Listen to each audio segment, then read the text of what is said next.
Hurricane Rafael made landfall in Cuba on Wednesday as a powerful Category 3 hurricane, shortly after powerful winds knocked out the country's power grid. Forecasters warned it could bring life-threatening storm surges, winds and flash floods to western swaths of the island. By mid-afternoon on Wednesday, the Union Electrica announced the collapse of electricity in the whole country. The second total blackout in 1 month. School and public transportation have been suspended as civil defense issued an alert. In Havana's capital, the streets were deserted and being battered by strong wind and rain. It is another blow for Cuba, which is facing the aftermath of another hurricane that passed through 2 weeks ago and left at least 8 dead in the eastern part of the island. Thousands of people were evacuated between Tuesday and Wednesday in western provinces for residing in low-lying or dangerous areas. Public transportation and classes and many work activities were suspended in the capital, Havana, and several provinces. Crews collected garbage and other obstructive materials from the Malecon and several low-lying areas, as floods were forecasted. At the same time, roofs, windows, boats, and any property that could be affected were secured. Throughout the day, heavy downpours began to fall and the wind whipped trees. The authorities also canceled flights in the main air terminals, such as Havana and Varadero. Hurricane Rafael arrived in Cuba under complex circumstances.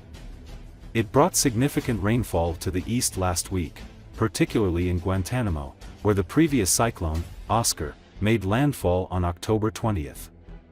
Oscar left 8 people dead and affected more than 150,000 people, destroying roads, bridges, and houses.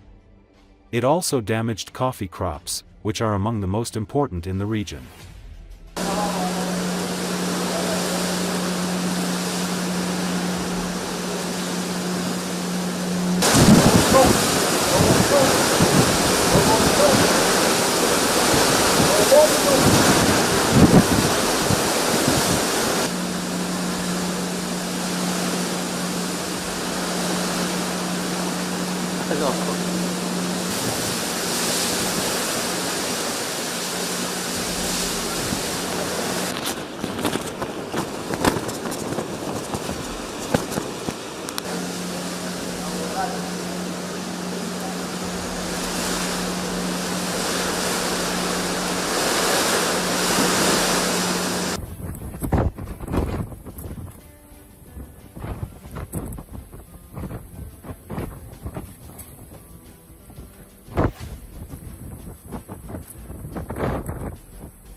Some Italians and tourists on the streets of Rome had mixed reactions to the victory of Donald Trump in the U.S. presidential election on Wednesday.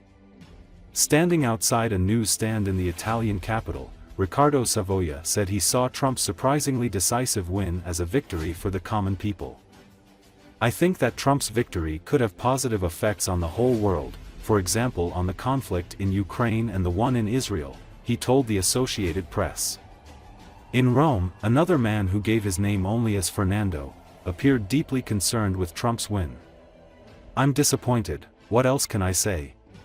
Really, it is crazy and dangerous." Italian Premier Giorgia Meloni congratulated Trump on the win. "Italy and the United States are sister nations, linked by an unshakable alliance, common values and a historic friendship. It is a strategic bond, which I am sure we will now strengthen even more," Meloni said. Vince Donald Trump, è lui il 47esimo presidente degli Stati Uniti. "Abbiamo fatto la storia, chiuderemo i confini ai migranti irregolari", dice poi il bacio alla moglie.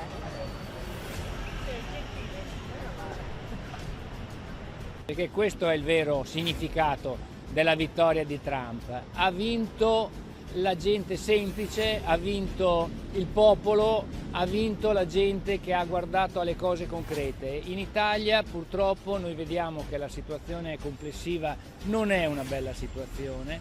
Il nostro governo sta cercando di porvi rimedio, ma siamo ancora molto lontani.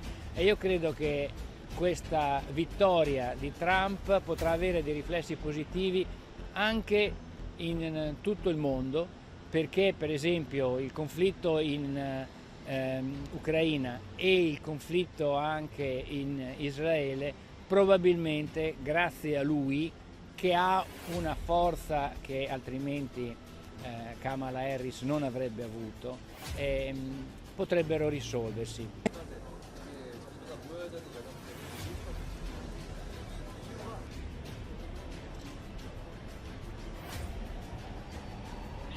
Dispiaciuto, nient'altro da dire, cosa potrei dire?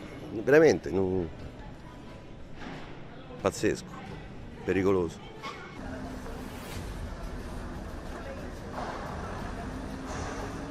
Io sono molto contenta perché ho amici, ho vissuto negli Stati Uniti e conosco quello che lui ha fatto e poi quello che ha fatto Biden, purtroppo. Non è che io sia partidaria di un partito politico, niente, semplicemente abbiamo bisogno di persone che facciano bene le cose per il popolo. L'America ci ha affidato un mandato forte e... Mi dica in quale parte del mondo c'è la democrazia. Capisco che sono parole pesanti, però è sotto gli occhi di tutti. Dopo che la Fox lo ha praticamente dichiarato 47esimo presidente degli Stati Uniti. I think that Donald Trump is a lot stronger, more aggressive president, which intimidates a lot of people. But at the same time, I think it also helps with order around the world. People seem to fear him. It can be good and bad. But on the U.S., this is our second time with him, so we know what we're getting. And I don't see the fears that most people say about him.